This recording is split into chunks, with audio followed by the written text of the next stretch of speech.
What's going on, guys? It's Greg here, and what you're watching is the first video of the SHTF Scenario series that I'm doing on this channel.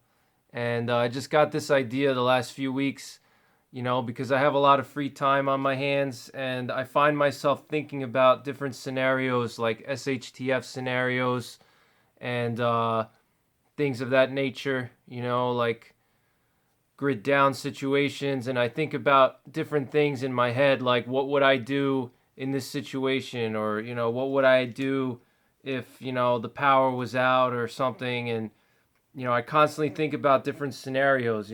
So in this series I'm going to present different scenarios each week, and I'm going to ask you guys for your feedback.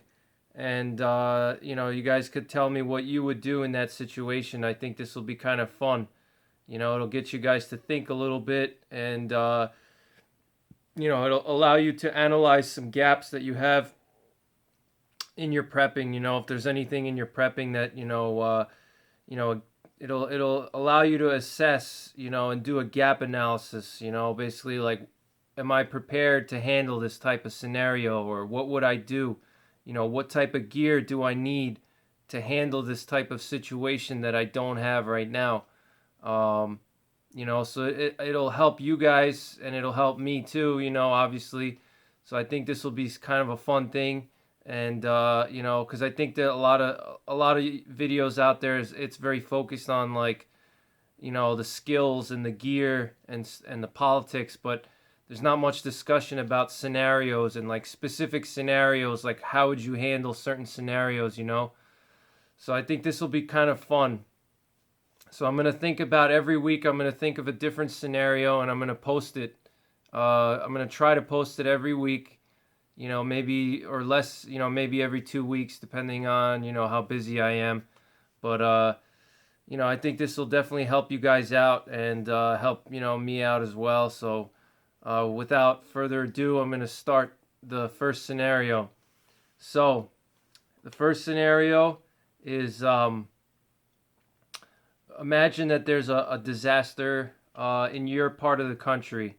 It's a regional disaster. It could be man-made, or it could be natural. It could be like a giant hurricane, something like, like Hurricane Katrina or Sandy or Irma, Harvey, something like that. Hurricane Andrew, a major, Category 3 or greater hurricane. Let's say it just hit your area, or whatever. It could be something man-made. It could be, a transformer, some problems with a transformer at a local substation, and it causes a blackout of, like, an entire part of the country. Like a large area of the country may have a blackout. So, basically, imagine that, you're at your house. We're not going to talk about bug out locations, because I think, like, bug out locations are something that the average person, they don't have the time and the money to create a bug out location, like a bug out cabin or something like that. Most people, they don't really have the resources. The common man, the common family, they don't really have time for that. So most people are just like, your average person, they have a house, and so, or an apartment, condo, whatever. So imagine that there's a blackout because of a large man-made or natural disaster, and it's affecting, let's say, within a 10-hour drive around you. So, like, everything within 10 hours drive, there's no power,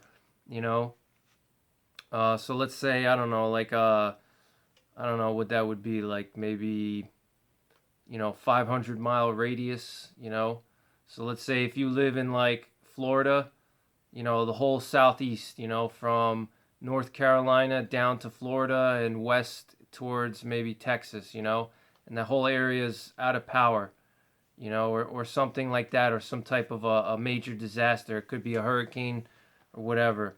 And you're about 2 weeks into the blackout, and you basically, you have your generator. Let's assume that you have a generator, and you have your you're prepared for the most part. So you got a food supply, you got a power supply, you have a generator. So you're doing pretty good for yourself, you and your family. You guys are doing pretty well. You're running your generator every day. You got your food supply. Every now and then you may have to run to the local maybe National Guard truck to pick up some MREs or medical supplies or whatever, some fuel if they're handing out fuel or something. But for the most part, you're doing pretty well. You and your neighbors. Let's say this is going to be personal for you, so it's going to be hard for me to dictate what type of neighborhood or you live in, because everybody lives in you could be in a rural area, you could be in a condo complex, you could be close to a city, you could be far away. So just think about your particular situation, like where you live, and think about it in that perspective. So, but you're pretty much squared away. You're just going through the government says that let's say it's going to take about 2 months to restore power, and it's about 2 weeks in, maybe 3 weeks in, let's say. And, people are doing in your area, people are doing pretty well. They're helping each other.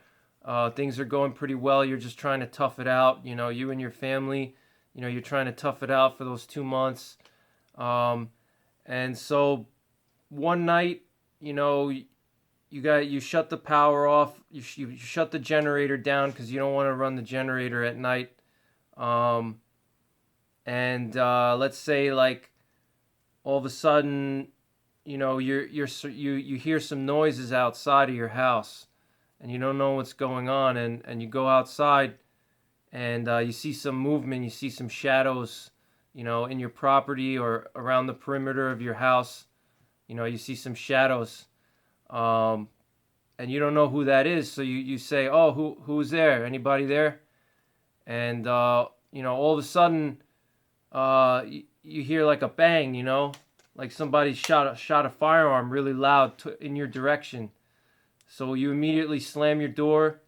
You retreat inside your house.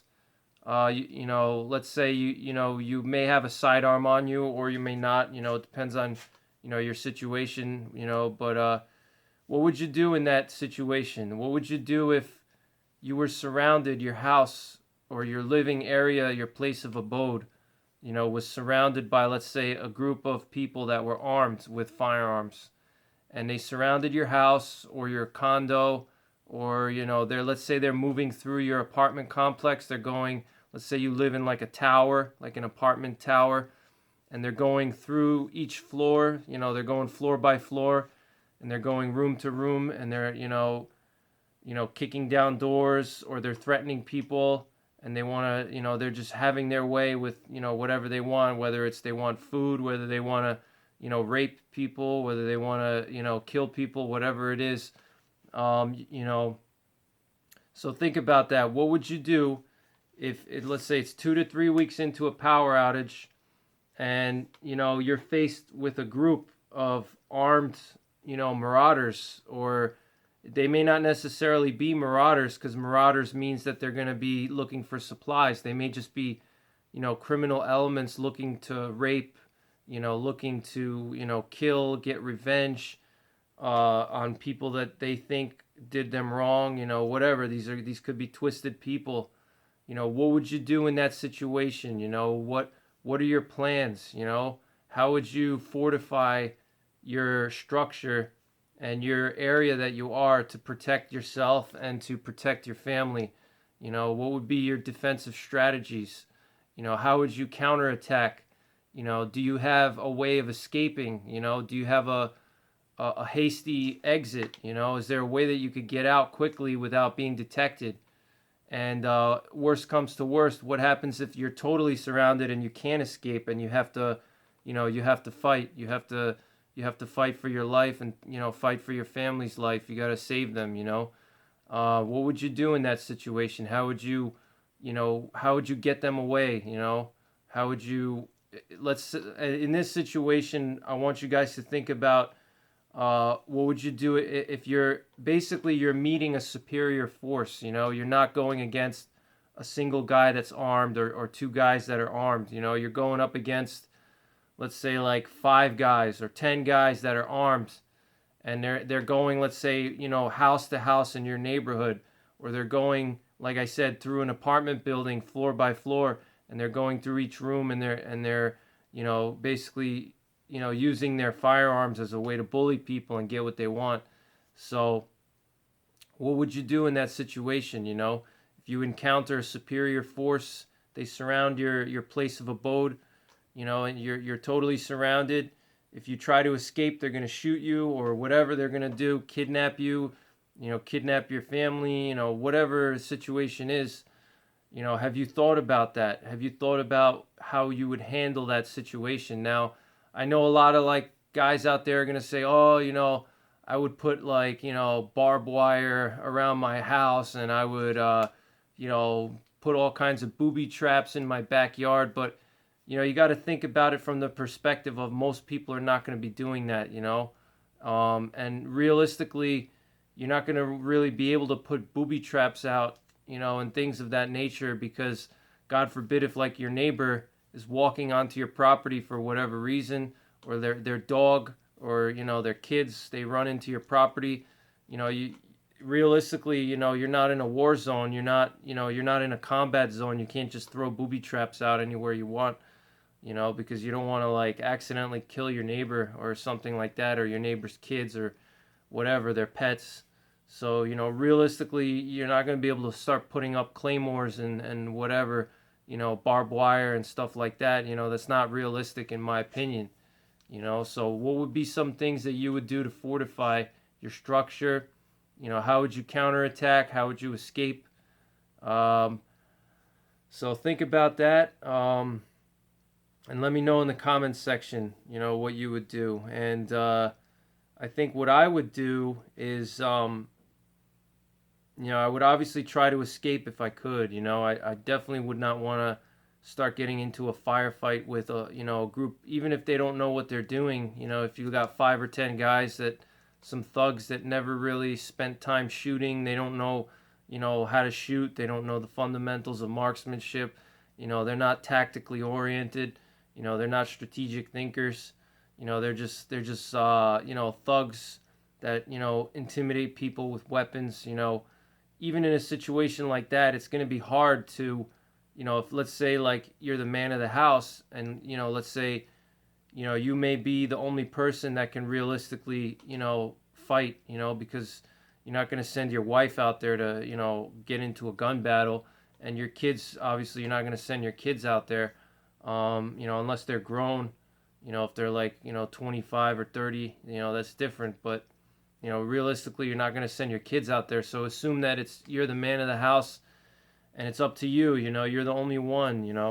And so I would try not to get myself killed, because if I get killed, there's not going to be anybody to protect my family. So that's the first priority, is for me to live. I don't want to go out there and try to be a tough guy, and then I end up getting shot in the leg. Well, I may not even get killed, but I may get shot in the leg, and that's going to compromise my ability to protect my family. So I definitely wouldn't want to try to run out there and confront them, if there's a way around it.